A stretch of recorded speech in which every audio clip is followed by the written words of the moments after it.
Cricket ஃபேன்ஸுக்கு வணக்கம்.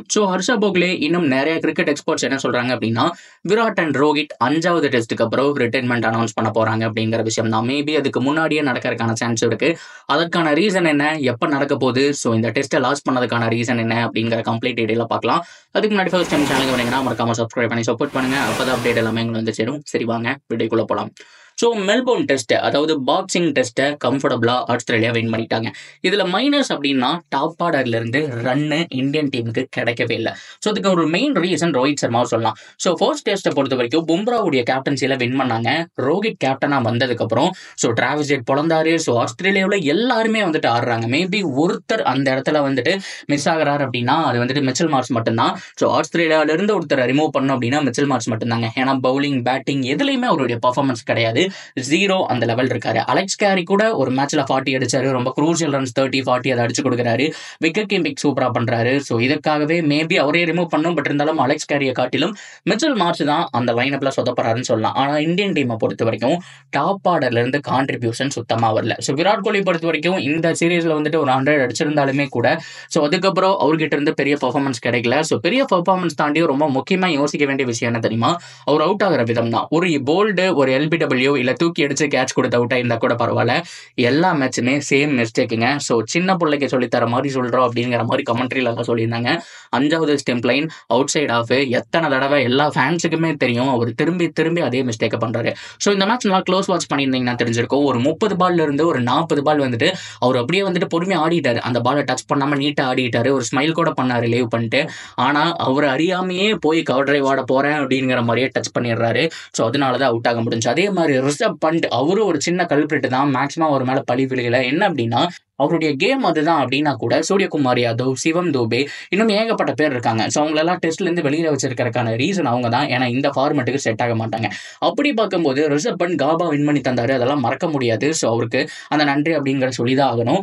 ஆனா அவர் அவுட் ஆகிற ஷாட் எல்லாமே தேவையில்லாத ஷாட்டுங்க. அவங்க ஒரு ஃபீல்டர் இருக்காங்கன்னு தெரிஞ்சே தூக்கி அடிச்சு அன்ஆத்தடாக்ஸ் அந்த ஷாட் ஆடுறதாகட்டும். இது எல்லாமே சுனில் கவாஸ்கர் வந்துட்டு ஸ்டூபிட். இந்த மாதிரி நீங்க டீமை வந்துட்டு வெளியில விட்டுட்டு போனீங்கன்னா வேற வழியே கிடையாது. தயவு செஞ்சு ட்ரெஸ்ஸிங் ரூமுக்கு போகாதீங்க, வேற எங்கேயாவது போங்கங்கிற மாதிரி பயங்கரமா கோவமா திட்டினதை பார்க்க முடிஞ்சு. இந்த டெஸ்ட்லயும் நல்லா கம்ஃபர்டபுளா ஆனாருங்க. ரொம்ப பொறுமையா நீட்டா தேவையில்லாம ஒரு சிங்கிள் மட்டும் ரொட்டேட் பண்ணி ஜெய்ஸ்வால் கிட்ட கொடுத்தாரு. கம்முன்னு இருக்காங்கிற மாதிரி சூப்பரா ஆனாரு.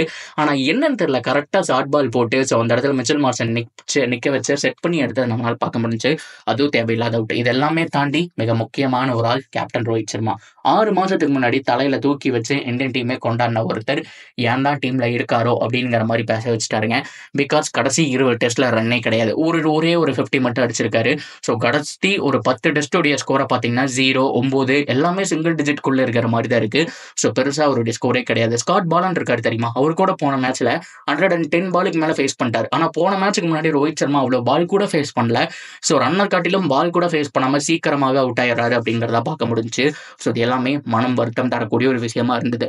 சரி, ஓகே. எனிவே ஆஸ்திரேலியா வின் பண்ணிட்டாங்க. இருந்தாலும் நம்ம ஃபைனலா வரக்கூடிய ஒரு விஷயம் என்ன அப்படின்னா அந்த ரிட்டைர்மெண்ட் டாபிக்ஸ் தான். கண்டிப்பா விராட் அண்ட் ரோஹித் இன்னொரு 5வது டெஸ்ட் பார்ப்பாங்க. எப்படியோ வேர்ல்டு டெஸ்ட் சாம்பியன்ஷிப்புக்கு குவாலிஃபை ஆகல. இதுக்கப்புறம் இந்த ஃபார்மெட்ல இருந்து வெளியில வரக்கு கரெக்டான டைமிங்க. இதே நாள் தோனி இந்த ஃபார்மெட்ல இருந்து வெளியில போனாரு. என்னால வந்துட்டு வின் பண்ண முடியல. KL ராகுலுக்கு கரெக்டா அந்த மேட்சுக்கு முன்னாடி தான் கேப் கொடுத்தாங்க. அதுக்கப்புறம் அதே டெஸ்ட்ல வந்துட்டு KL ராகுல் நல்லா பர்ஃபார்ம் பண்ணி 100 அடிச்சதை பார்த்தோம். அதுக்கப்புறம் விராட்ட கேப்டன்சியில வந்துட்டு ப்ரொமோட் பண்ணி கொண்டு வந்தாங்கிற விஷயம்லாம் நமக்கு தெரியும். இந்த மாதிரி பர்ஃபெக்ட் டைம் அவர் டக்குன்னு முடிவு எடுத்துட்டாருங்க. ஓகே, நமக்கான ஃபார்மெட் இது இல்லை, அவ்வளோதான், நம்மளோட டைம் முடிஞ்சு போச்சுன்னு வெளியில வந்துட்டாரு. இப்போ மீடியா எல்லாமே விராட் கோலி அண்ட் ரோஹித் சர்மா ஃபோக்கஸ் பண்ணுது. விராட் கோலியை காட்டிலும் ப்ரெஷர் அதிகமா இருக்கிறது ரோஹித் சர்மாக்கு தான். ஒரு கண்டிப்பா ரிட்டைர்மெண்ட் அப்படிங்கிற சுச்சுவேஷன்ல தான் இருக்காரு. அஸ்வின் வேற 2-3 ஹிண்ட் வேற கொடுத்துட்டு போயிட்டு இருந்தாரு. நிறைய சர்ப்ரைஸ் மாதிரியான விஷயங்கள் காத்துட்டு இருக்குன்னு சொல்லி. அஸ்வின் இதனாலதான் 3வது கேம்லயே அவருடைய பொட்டன்ஷியல் தெரிஞ்சு பர்ஃபெக்ட் டைம் அப்படிங்கிற மாதிரி வெளியில வந்துட்டாரு. இதுக்கப்புறம் விராட்டா ரோஹிட்டா அப்படிங்கிறத கேள்விக்குறி. இதை கன்ஃபார்ம் பண்ற விதமா ஹர்ஷா போக்லே ஒரு சில ஹிண்ட் வந்துட்டு கமெண்ட்ரியில கொடுத்திருந்தாரு. இதை காட்டிலும் அஜித் அகர்கர் இருக்கார் தெரியுமா, ஒரு டீம்ல இருக்காரு இல்லையா. அவரு வந்துட்டு ஆஸ்திரேலியா வந்து ரோஹித் சர்மாவை பார்த்து பேச போறாரு அப்படிங்கிற நியூஸ் கன்ஃபார்ம் ஆயிருக்கு. இதெல்லாம் வச்சு பார்க்கும்போது அந்த ரிட்டைர்மெண்ட் அப்படிங்கிறது வெகு வெகு தூரத்தில் இல்லை, ஆல்மோஸ்ட் 90% கன்ஃபார்ம் ஆயிடுச்சு அப்படிங்கிற விஷயம் தான் கண்ணு முன்னாடி வந்து போகுது. பொறுத்திருந்து பார்ப்போம். யங்ஸ்டர் கேமா மாறிட்டு இருக்குங்க. ஜெய்ஸ்வால் நல்லா பண்றாரு.